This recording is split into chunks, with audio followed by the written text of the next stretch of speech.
नमस्कार, आप देख रहे हैं वीके न्यूज। मैं हूं दिवाकर विक्रम सिंह। 5 राज्यों के चुनाव खत्म हो गए, परिणाम आ गए, नए मुख्यमंत्री बन गए और अब राज व्यवस्था अपनी गति से आगे बढ़ने लगी है। घबराइए नहीं, अभी बस कुछ ही दिन बाद नए चुनाव की आहट हो जाएगी और फिर राजनीतिक पार्टियां उसकी तैयारी में जुट जाएंगी। उसके पहले माहौल कैसे बनाया जाए, इसकी भी भूमिका बनाई जा रही है। जहां तक भारतीय जनता पार्टी और एनडीए का सवाल है, प्रधानमंत्री नरेंद्र मोदी के नेतृत्व में एनडीए अपने आप को पूरी तरीके से तैयार कर रहा है 350 के लक्ष्य को पार कर 400 के नजदीक सीट पाने का, और उसके लिए ढेर सारे प्रयास किए जा रहे हैं, विकास से लेकर के आम जनता की चाहत और देश के आगामी 2 दशक के पूरे विकास के ब्लूप्रिंट के साथ। उधर इंडिया अलायंस जो कि अपना वजूद खो चुका है, जो इररिलेवेंट मालूम पड़ रहा है, उसकी प्रासंगिकता को फिर से स्थापित करने के लिए प्रयास शुरू कर दिया गया है। लेकिन शुरू करने की कवायद में बड़ी मुश्किलें आ रही हैं। 5 राज्यों के चुनाव में जिस गलतफहमी का शिकार कांग्रेस हुई थी, उसके कारण इंडिया अलायंस के कई धड़ों को बहुत नाराज किया गया और उस नाराजगी को दूर करते हुए उस धड़े के साथ बातचीत की कोशिश की जा रही है। आपके मन में सवाल उठ रहा होगा कि वो धड़े कौन कौन से हैं। तो कांग्रेस के अतिरिक्त समाजवादी पार्टी और आम आदमी पार्टी और थोड़ा बहुत जदयू, अगर आप इनको लें तो सिर्फ इन्हीं के बीच कशमकश का दौर चला। लेकिन न तो कुछ कांग्रेस के हाथ में आया और न ही इंडिया अलायंस के इन धड़ों के हिस्से में। सवाल यह है कि जब कुछ आया ही नहीं तो फिर तल्खियां अभी भी बरकरार क्यों हैं? यही तो वो अहम सवाल है जिसका जवाब आज हम आपके सामने ढूंढेंगे और आपसे विमर्श के दौरान आपकी प्रतिक्रिया भी जानेंगे। सवाल यह है कि सबसे बड़ी नाराजगी तो ये रही कि जिस राज्य से राजनीति का दरवाजा खुलता है, प्रधानमंत्री कौन बनेगा ये तय होता है, उसी राज्य के एक प्रमुख धड़े समाजवादी पार्टी से कांग्रेस की तल्खियां बहुत ज्यादा बढ़ गई। और इसको बढ़ाने वाला कोई और नहीं बल्कि कमलनाथ थे, जिनके कंधों पर बंदूक रख करके कांग्रेस ने बहुत कुछ हासिल करने की कोशिश की। कंधे पे तो बंदूक रखा गया था अशोक गहलोत के भी, लेकिन वो सिर्फ राजस्थान तक सीमित था। लेकिन जिस तरीके से मध्य प्रदेश में समाजवादी पार्टी ने अपने प्रतिष्ठा का विषय बनाया और कांग्रेस के नेता की तरफ से अखिलेश यादव के सब संदर्भ में गलत बयानबाजी की, उसका असर समाजवादी पर पड़ा। यही नहीं, समाजवादी पार्टी ने जब उस पर प्रतिक्रिया दी तो यूपी कांग्रेस की इकाई के अध्यक्ष सहित कई लोगों ने ऐसा बयान दिया जिससे समाजवादी पार्टी का कोई मतलब ही ना हो। हालांकि उस दौरान भी कांग्रेस पार्टी ने एक बयान बस जारी किया था कि जैसे ही 5 राज्यों का चुनाव समाप्त होगा, हम मिल बैठ करके सब कुछ सुलटाएंगे। सवाल यह है कि जिसको इतना उलझा दिया गया, उसको सुलझाया या सुलटाया कैसे जा सकता है? लेकिन ये कोशिशें शुरू हो गई। खबर यह है कि अखिलेश यादव से संपर्क साधने के लिए कांग्रेस के कई नेताओं को लगा दिया गया है, लेकिन अखिलेश यादव अभी भी अपने कंधे पर किसी को हाथ रखने नहीं दे रहे हैं, क्योंकि कांग्रेस की सांगठनिक स्थिति को देखते हुए और भावी चुनाव में कांग्रेस के प्रदर्शन का आकलन करते हुए अखिलेश यादव 5 सीट से ज्यादा, वैसे तो बताया ये जा रहा है कि 2 से 3, लेकिन मैक्सिमम 5 सीट से अधिक वो कांग्रेस को देना ही नहीं चाहते अगर सीट शेयरिंग पर कोई बात चली तो। हम आपको ये नई जानकारी दे रहे हैं कि इंडिया अलायंस के अन्य धड़ों के बीच सीट शेयरिंग को लेकर के कोई बैठक होने से पहले सबसे बड़ी बात और सबसे बड़ी पहल कांग्रेस को करनी है, वो है समाजवादी पार्टी के साथ बैठक करना और बैठक में एक ऐसी भूमिका बनाना जिसमें सीट शेयरिंग पर कुछ बातचीत हो, उसके आगे फिर अन्य धड़ों के साथ बैठक किया जाए और फिर रैलियों के आयोजन सहित सीट शेयरिंग पर कोई बातचीत चले। और यही वो ऐसा मुद्दा है जिसके कारण इंडिया अलायंस इररिलेवेंट हो चुका है। आगे आने वाले समय में उसको कितनी मुश्किलों का सामना करना पड़ेगा, ये भी जानकारी समय समय पर निकल कर के आ ही रही है। लेकिन कांग्रेस पार्टी की ये मुश्किल है कि जिस इंडिया अलायंस को उसने गढ़ा है, बहरहाल इसकी शुरुआत तो नीतीश कुमार ने की, लेकिन नीतीश कुमार भी कितनी दूरी बनाए हुए हैं कांग्रेस से, ये किसी से छिपा नहीं है। इंडिया अलायंस की एक बैठक अभी हाल फिलहाल हुई जिसमें मल्लिकार्जुन खड़गे के घर आयोजन हुआ।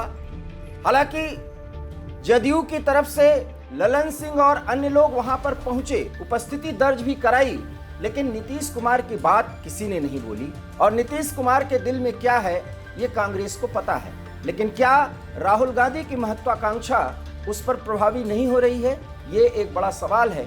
और इसी संदर्भ में अखिलेश यादव ने हाल ही में एक समाचार चैनल के द्वारा आयोजित किए गए एक प्रोग्राम में सीधे सीधे कह दिया कि पीडीए और इंडिया मिलकर चुनाव लड़ेंगे उत्तर प्रदेश में। सवाल यह है कि पीडीए जैसा शब्द जिसका पिछड़ा, दलित और आदिवासी कहा जाता है, उस मुद्दे को अब अखिलेश यादव उठा रहे हैं, तो फिर कांग्रेस क्या करेगी और कांग्रेस के नेता क्या करेंगे, राहुल गांधी क्या करेंगे, और क्या उत्तर प्रदेश में इंडिया अलायंस का भविष्य क्या होना चाहिए, ये सिर्फ अखिलेश यादव तय करेंगे या कांग्रेस या अन्य धड़े।